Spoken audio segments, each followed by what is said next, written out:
Welcome, everyone. This week, I'm getting ready to talk to Kelly Shore of, well, Petals by the Shore, but actually the Floral Source, which makes it even more exciting to kind of share and talk to you about the changes that have been happening with Kelly in her business. She's one of my clients, and prior to being a client, and most importantly, she's a dear friend. And I can't wait to chat with her today. I know that you're going to love our conversation because it's all around the floral business and our industry. So let's dive in. Welcome, Kelly. Thank you, Christy. I'm so excited to be here and really just talk transparency in the floral industry, something that we don't do a lot of. It's a lot of smoke and mirrors, isn't it? Yes, it is. Yeah. And with social media, we hide behind the pretty a lot and we don't talk about the real stuff happening. And Yeah. we need to talk more about it so that when things go awry, we don't feel something is wrong with us in our business as a business owner, and to have realistic expectations. Yes. I think that's really important. And this is coming from a designer that bootstrapped her business with just some retail experience and a passion for flowers and did it baptism by fire. I learned the hard way all through it, you know. And I think that's pretty typical in the business, but I don't think it has to be as hard as it is for some of us. No, but I mean, we all go through those ups and downs, right?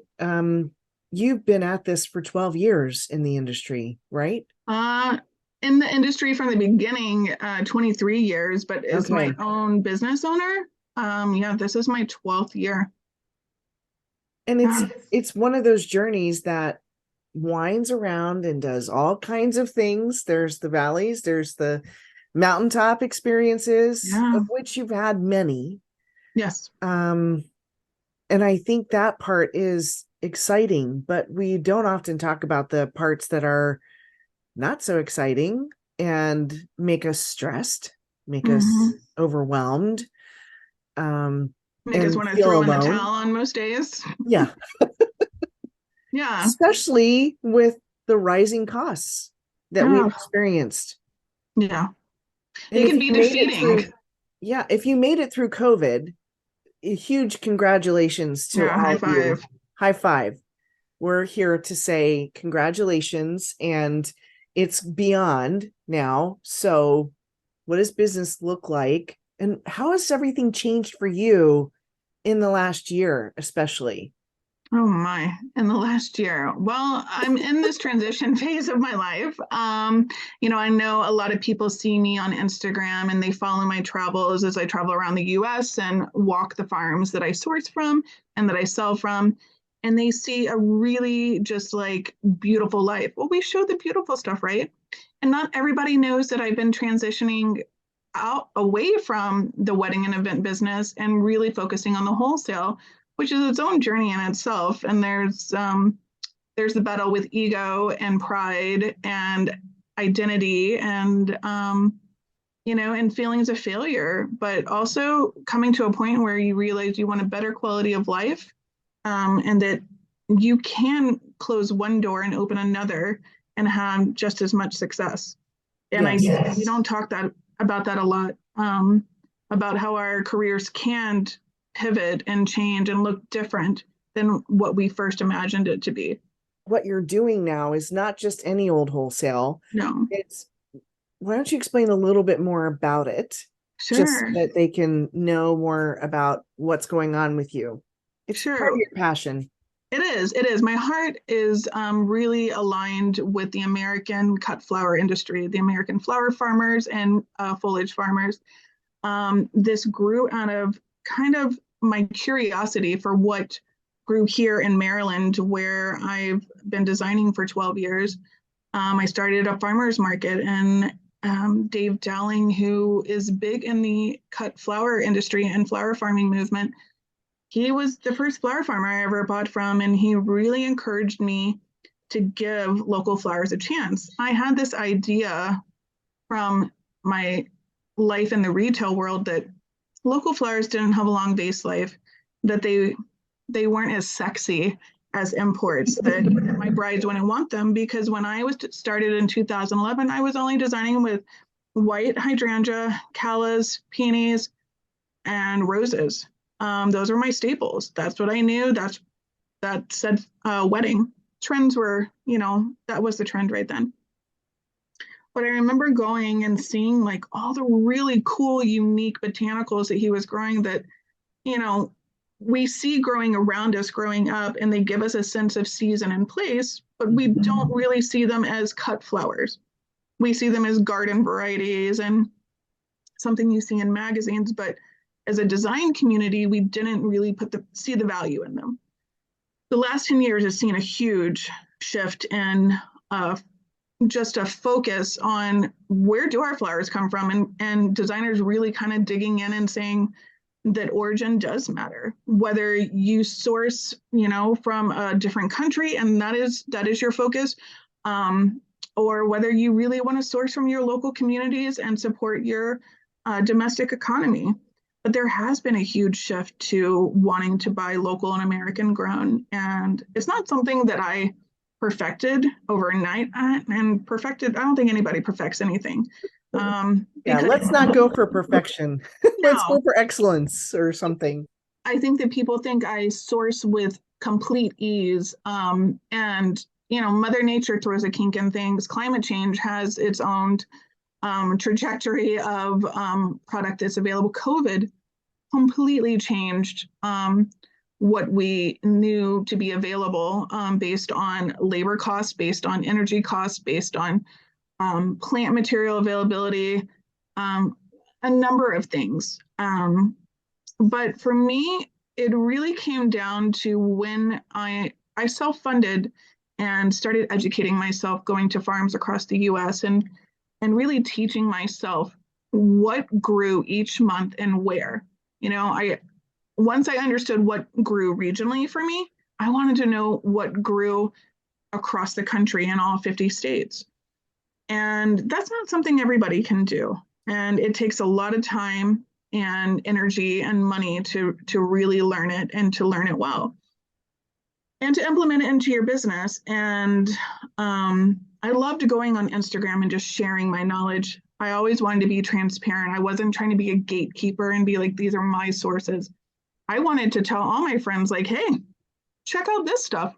Go support this farm. You can get it too. We can all design with the most beautiful product that makes us better designers. Yes. And yeah, so COVID happens. And those first few weeks were, it was dark and scary for our industry. We Yes. lost our business. We depending on where you were in the country, like your doors may still have been open. Here in the DC, Maryland, Virginia area, our doors were closed. But because I was so visible on Instagram, people were messaging me from all over the country. Kelly, where do we get flowers? The borders are closed. My wholesalers' doors are closed, but I'm still in business. Like, what do I do? So I said, what do I do best? The best thing that I do is connect people. And I have relationships, and I wanted to share those relationships. So I reached out to all the farms I knew, and I said, hey, let me help you move your flowers. I had no intentions of being a wholesaler, a broker, nothing. I really just wanted to help the community. And I was terrified that we would see a loss of many farms. Mm-hmm. And so I just started like sharing information like 15 hours a day, I think, on Instagram. I was just constantly on it pushing information. And then I wanted to do more. So I put boxes together with it, a little video like a lot of us did in the industry, and sold it to anybody.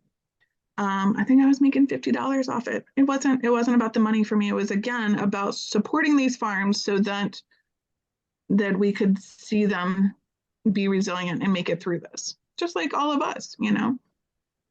So then 2020, it was supporting the florist too. Yeah, it was. But there was a mindfulness and a shift in the way that we perceived flowers as consumers. We saw the value in bringing nature inside, nature that was kind of forbidden to us in certain areas. Plants became a big thing. having flowers on our dining room table or our kitchen table when we came down each morning to the same space over and over and over, week after week. Flowers became a way for us to connect, for us to feel seasoned, to feel connection to community. And I think that resonated among the design community too. A lot of us who were doing weddings before, we shifted and suddenly we were retail florists. We needed a reason to keep going. And so across the country, I heard from flower farmers in every community, they were selling out every week. And it was so beautiful. It was so beautiful to see that. And I saw that there was a need, but I didn't know in what capacity. And January 2021 came, and my farmer florist that followed me said, "Hey, we don't want to go to our wholesalers anymore and get, traditional imports. Like, we want to stay true to our ethos. We want to stay true to our business model of buying local. We're off season, so this is our shoulder season. So can you help us get American grown?" And I was like, "Yeah, absolutely." So I partnered with 4 farms for Valentine's Day 2021. We sold 60 boxes and I was thrilled. I was like, "All right, cool. We sold 60 boxes, right?" We filled a need. Then they were like, "What do you got for Easter, Mother's Day, Passover? What do you have for every day?" And I was like, "Whoa, hold on." So I went out to California for 3 weeks and I drove the coast and I, called up the farms that I knew and said, "Hey, this is what I'm doing. Like, how do you feel about partnering with me?" There was a lot of hesitation, but there was a lot of open arms too that said, "Oh, we'll try it." And, there was some hesitation that the big wholesalers would be upset about it. And I said, "I'm targeting a different market. I'm targeting a market that they're not meeting the needs of." And truly, why I was doing what I was doing was to create accessibility. These were people that were wanting American grown flowers, but when they went to their big wholesalers, they weren't seeing, what they knew was out there. Seeing what I was showing on Instagram. And some of them were in rural areas where they didn't have local growers. Or some of them were in areas where if they did have a wholesaler, it was 2 hours away. So there are many different factors of why people found value in what I was doing. And so, we went through 2021 and it was just kind of like throwing spaghetti at the wall, like, let's see what works, and, suddenly I had 25 partnering farms throughout the year from Florida to Alaska. And I was just offering whatever I could. And I, you wonder when you're trying something new and you're going against the grain, like, is this going to last? Is this going to, really be sustainable? And I hear it over and over still to this day, like, holy cow, like the freshness of these flowers is incredible, like the quality of them. And that's because they're harvested within 1 to 2 days of being received. The only substitution to that is peonies who are dry stored or tulips that are dry stored. But 90% of what we ship is harvested within 1 to 2 days. And so it's incredible, really. See, it's the freshest you're going to get than going next door to your local community flower farm. And not everybody has that option. And not every region can grow as wide of a variety, or they can only grow 2 months out of the year, or 3 months, or whatever the case. So, it was really about opening doors to have choice. If this was of value to you and you wanted to support more local and American grown farms, then I was going to give you the option to. And so, at first I was like, well, people, they're not going to pay more money for this, right? Wrong. When you see the value in something, the money is worth it. But the homework that we have to do as floral designers is then explain to a consumer base that has only known pricing from Teleflora, FTD, and years of mismarketing about the cost of flowers. Right. 1-800-Flowers. I mean, all of it. Just $45 arrangement. I can't tell you. I mean, I remember working 23 years ago And I even had the idea that like if I called for a birthday arrangement, all right, well, $50 is a lot of money. It is a lot of money. But in the world of flowers, it doesn't go so far, and but that's what I knew from advertisements said like that was a good arrangement, right? That was a nice size. It's not. It's not. It could be like 5 flowers, really. Right. Well, especially when you think about the photography, the way it's done for that Mhm. marketing, and it's, they're putting all the flowers to the front so that it shows, Right. and it shows actually all the stems, but actually not the full design. Everybody, the consumers think that the design is going to be that way all around instead of Well, everything they push to the front to make it look yeah. that way. It's been it's difficult at times, and I think that's where, gosh, 10, 15 years ago, maybe even, yeah, probably about 15 years ago, it was buy your own photo cube, start to put your own Mhm. designs, and photograph your own work. Back then, that was like, oh no, everything had to be photoshopped. If you were going to be, there was no Instagram, there was only your website. Yeah. Oh, I remember. I laugh. I wanted to go and like make a reel of everything I did in 2011. I I think I spent like $300 on flowers. I made different arrangements. I took a chair out in a field and I put a bouquet there and I photographed it with my point and shoot. I set up a table with a moss on the table because everybody wants moss on the table, and like did a whole woodland like setup, and it was the most like remedial website, but I was so proud of it. And you know what? It got me started. Yes. No, I mean, imagery is huge and we all had a beginning. Um, but we have the ability to be more transparent than ever because of the different channels of social media. Yes, it is Yes. a ton of smoke and mirrors, but you can choose as a business owner to, and I see it a lot. I love seeing it. Like the wedding florists are being like, hey, so what does a real wedding cost? Here's what this costs, this costs, this costs. And I'm like, amen, amen. Because, the more we say that as a collective, the more the consumer accepts what it is and stops fighting us and Well, stops to devalue what we're doing. we've always let other businesses and corporate aspects tell us what our pricing is to the Yeah, consumer yeah, instead of us being the educators. And I'm all for this, right? Time and time again, we should be educating. I can't tell you, getting on, a Facebook florist Facebook group, and there are many of them out there where they're always complaining like, this bride wants this Pinterest picture, but yet she only has a, budget for this. And mm-hmm. I'm like, okay.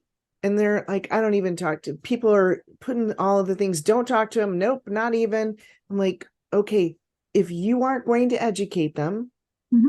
then they're It's going going to to get perpetuate. educated by the blog writers from some wedding, website, or some magazine that's putting out some survey that they think that they've got the right information. Mm-hmm. It's up to us to educate our customers. It is. And it's also up to us to educate the magazines, the blogs, and our wedding planners that mislead all our clients on the wedding side.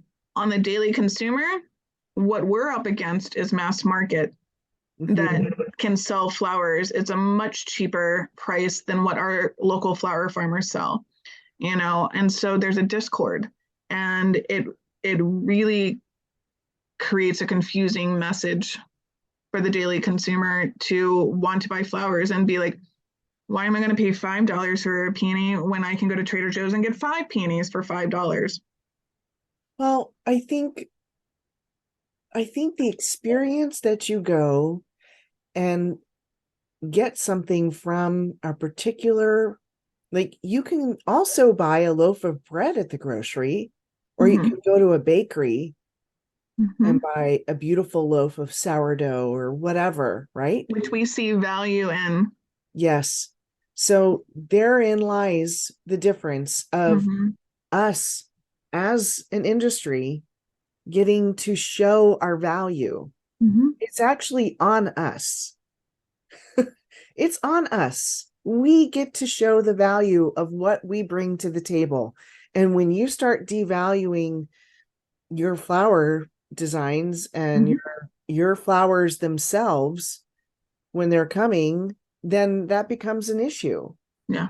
But I think one of the things that you and I have talked about before too are the costs of doing business, Mhm. right? There's cost of There's doing costs. business everywhere. Yes. And I was just talking with another client earlier today about how even, like not wanting to necessarily charge for the wrap, or like I don't charge for the wrap when people come in the flower bar and pick up different stems. I wrap it for them and everything. I'm like, well, you're devaluing that extra Mhm. special thing that you're doing for them. Mhm. It's a custom thing that you're doing. They're not going Right. to the grocery store and getting the cellophane wrapped thing. Right. So how do we, I know that you deal with this often now, especially doing it from the wholesale side. You and I talked about this the other day. People, we are used to accepting certain amount of flowers when we get the delivery, right? And we're Mhm. all like counting, every stem counts. We're paying for it. We want to make sure that it's in pristine condition. But What's the reality? yeah, what's the reality? And, I know what I used to do, but I know you struggle with this being on the side of the wholesaler. Yeah. And I'm really transparent in my terms and conditions. And I try to make reels and put information out there of realistic expectations. Shipping flowers is not an easy thing. Shipping perishables, there's always going to be a level of spoilage and breakage. That's the nature of the beast. And so if you are not pricing to allow for that, then and you put that expectation on a shipping company that doesn't care what's in that box. Mm-mm. And then you put that responsibility on me as a wholesaler to fix all of that, and then you put it on the farm. Well, the farm and I have done our jobs. FedEx did their job, not always the best. Yeah. But it's moving through so many hands, and so you have to have a realistic expectation that if it shows up on time, there's some heads that are going to break. I want to do a reel and like really get FedEx's attention that please do not stand our boxes up on their heads. Lay that flat. I can't say it loud enough to them for them to hear, but we're a small industry in comparison to other things. Yeah. But Please, please, please don't put them on their ends. It doesn't do us oh any my good. Lord, FedEx, if you're listening, please, like, I'm gonna make a reel just for you. But yes, it's frustrating. You're already paying more for an American grown product. You're paying the shipping, and so it is frustrating and it is upsetting when you open that box and you see 5 heads that pop up. Okay, I get it. I'm right there with you during my weddings, but you have to set a realistic expectation that that's going to happen. And so if you are pricing to the T with no room for error, you're not going to be making money. Yes. And that's not on me to fix the entire thing, because I've put the responsibility on you as a consumer that you're taking a risk buying with me. It's not a terrible risk, but there is a risk. That product can end up in Memphis for 2 days.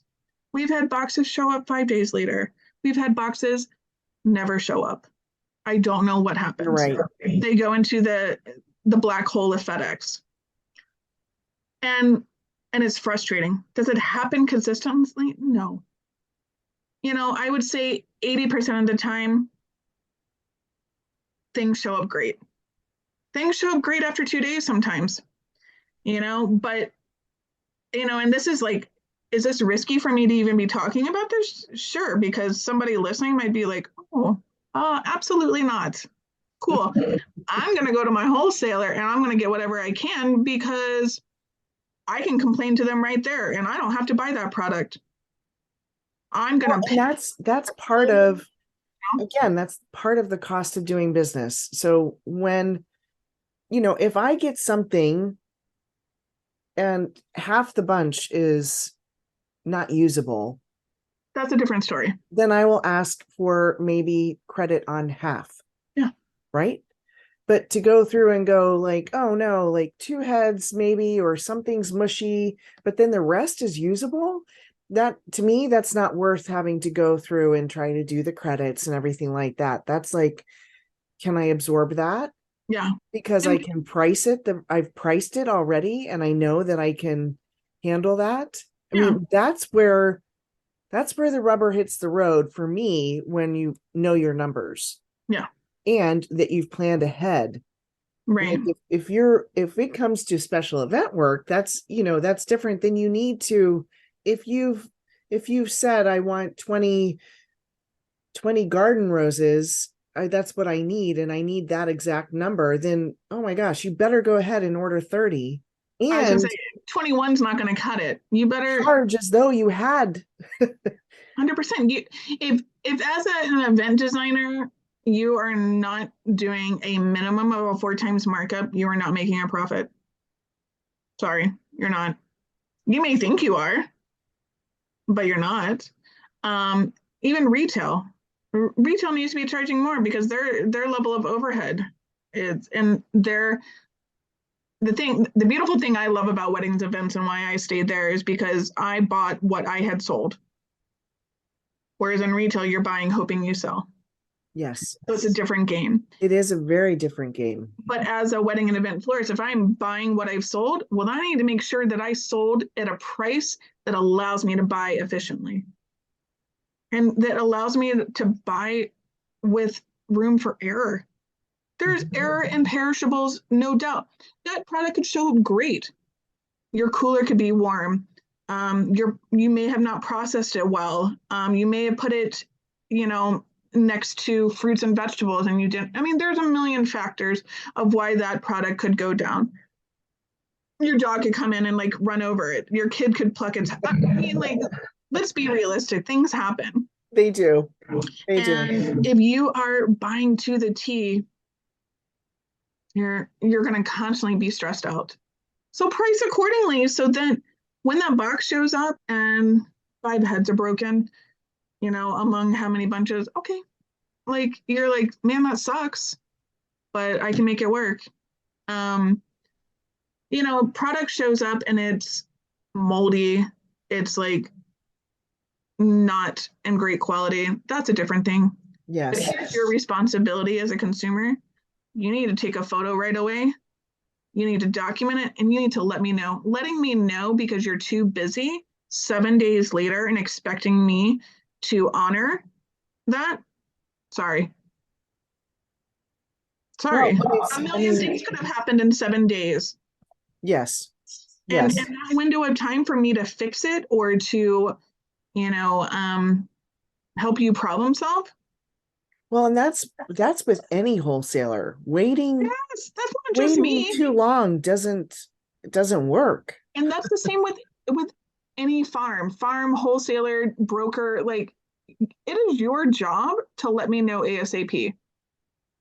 And like it's also, It's kind of one of those unspoken things, though, that if you're especially newer in the industry, you may not even realize that, oh my gosh, I need to look over the product as soon as it arrives and do that quick review to see yeah, if everything's going to be good. And yeah, let's talk about the fact that if it doesn't look like it is hydrated enough, hydrate it and then let me know. yes, But also be educated on how to process.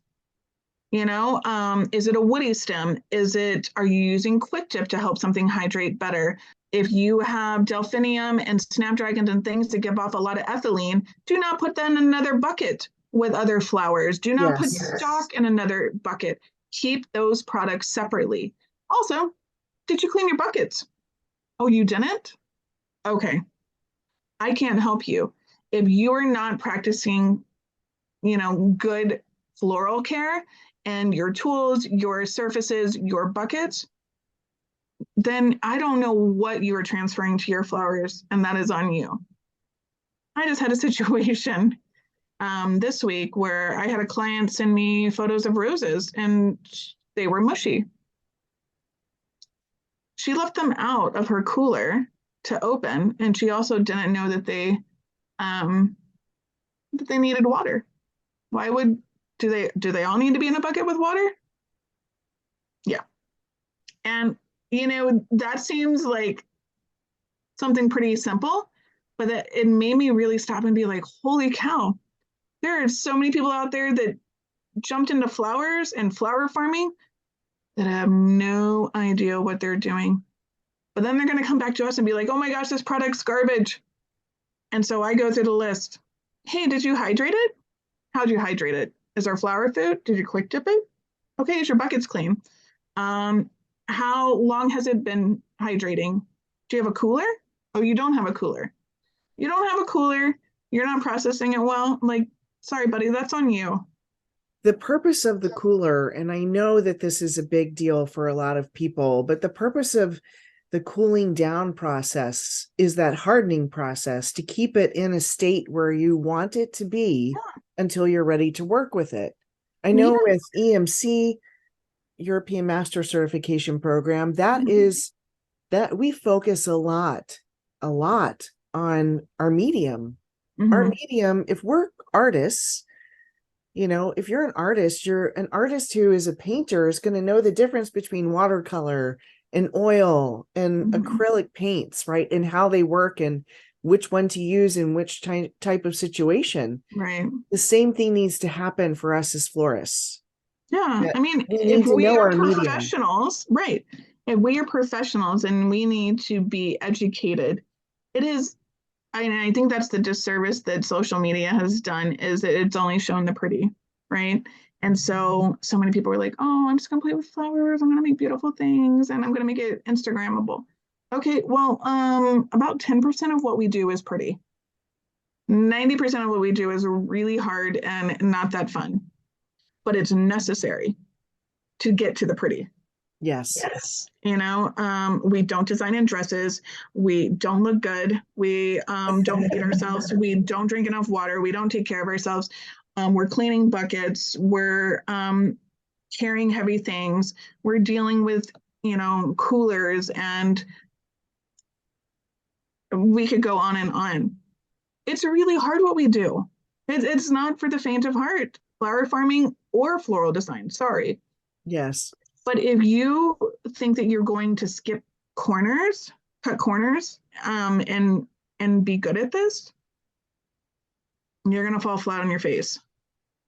It doesn't work very well to growing a business. No, it doesn't. And like perishable product. Some of the biggest problems can be solved with like the basic level of care.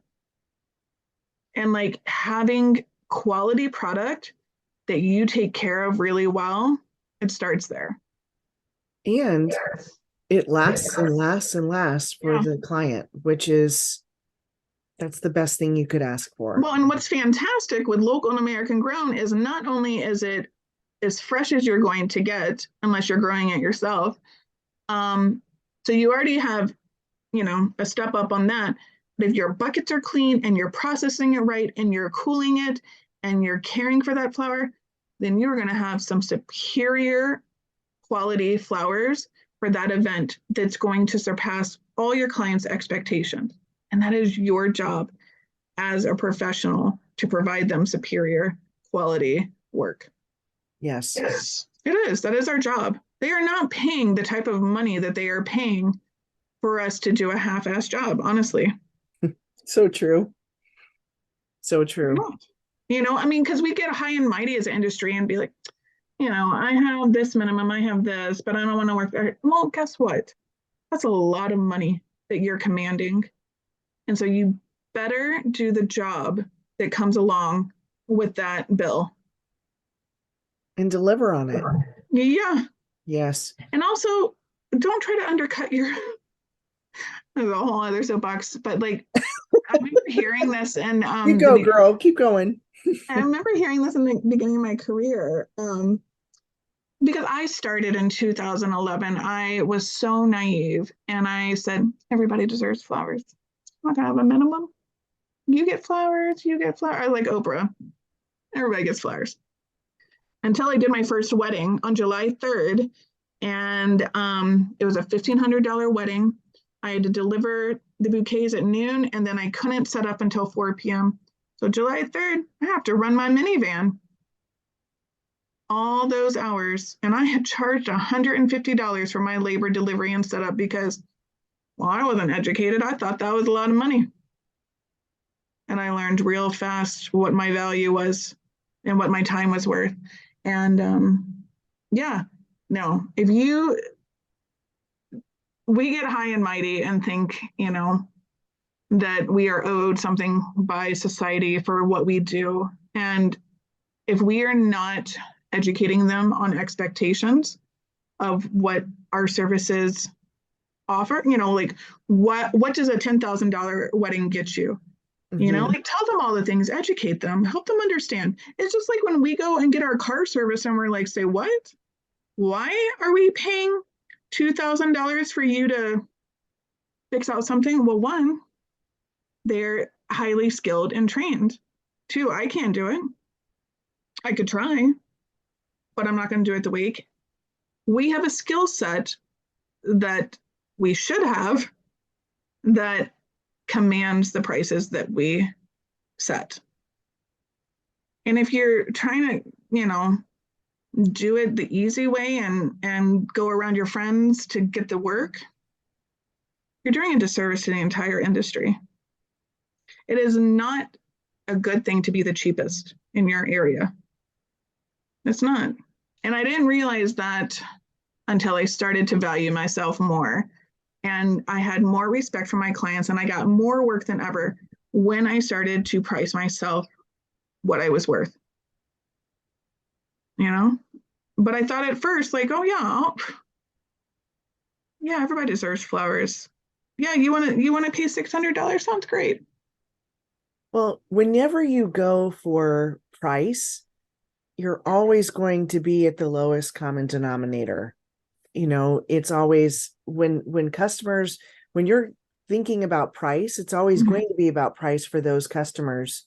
Most customers value the customer experience Mhm. over the pricing. And it's been there was just a survey done for 2023 in February where customer experience was, I don't know, I think maybe in the 30% range, whereas pricing came in second at Mhm. 13%.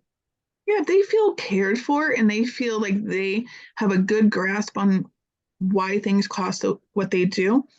Don't get high and mighty thinking like your customer really understands why a bridal bouquet costs $350. Why does that installation cost $5,000? Well, if they start to question it, they have every right to understand where their money is going. Okay, well, Yes. because we're bringing in a team of 6 people, we have to come in 4 hours early. It takes this much product. And when you break it down, people are like, oh, okay, I get it. Thank you for explaining it to me. There are lights that I have to turn on and I'm paying for a space. And I have I have electricity and water that I get to pay for to make sure that I'm here to support you. Oh, and what about paying for your skill set and your knowledge and your time and your education? We forget about that. We forget to factor in that we get a paycheck too. We're not just Yes. doing this for charity. We're not doing this for fun. No, we get a paycheck too. I think You should. Hopefully everyone does, but we should. We should. often not, right? Yeah, Often not. we've all been there where everybody else gets paid but us. And if somebody's going to take a hit because you didn't price right and your product came in 3 times as much, or you had to buy more product because something wasn't available or there's a crisis in Ecuador and products not coming in, so you have to go buy, something else. Like there's a lot of factors. There's a Yes. lot of factors, but yeah, I could talk about all the things I've learned over the last 12 years. Well, let's talk about, as we wrap this up, let's talk about where best people can find you now. Well, they can find me at thefloralsource.com. And that is for anyone in the trade that has a resale license. And that is something we request. We don't sell to hobbyists. We don't sell to DIY people. We don't sell to your grandma who, just wants to get some flowers. We really are creating accessibility for the floral design industry. And that can be retail, events. It can be just educators. It can be farmer florist. And a lot of times farmers for their farm stands are buying from us. That's wonderful. Yeah, we have listed on the website different options that are curated from our partnering farms that we try to create a lot of variety so that people can just go on and pick what they need without having to deal with, anyone. But we also do a lot of custom curation. And there's, when you go to our contact, you can, it'll pull up, if you have a custom order you would like to place, you can put what your budget is, what your color palette is. We get out lots of things to people. We can't list everything that all the farms have. But we try to do a lot of education of like, hey, this is available. Like, if you're interested, like, message us. We're always looking to find out more of what people are looking for. And we're always looking to work with more farms.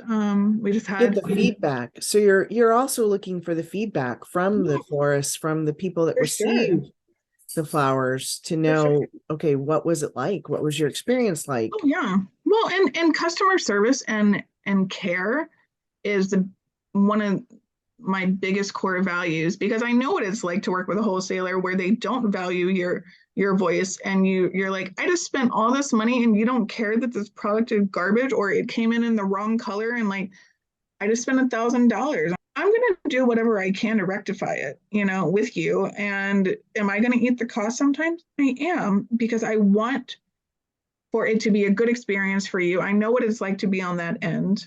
And if it can be rectified, we're going to. But there has to be communication. Like, if you're just sitting back and you're holding your frustration and you're not communicating with me, if you didn't tell me your product didn't show for 5 days, I'm not monitoring, all the tracking that's going out. I'm trying to check in with people like, hey, how was the product? Like, really tell me.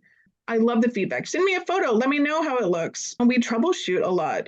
I have a lot of really great relationships and personal relationships with a lot of my clients, because, what we do is, it's an intimate thing that we're doing, dealing with a perishable product and trying to create memorable experiences for people. There's a lot of emotion involved, and I get that. We're an emotion-driven business. We are.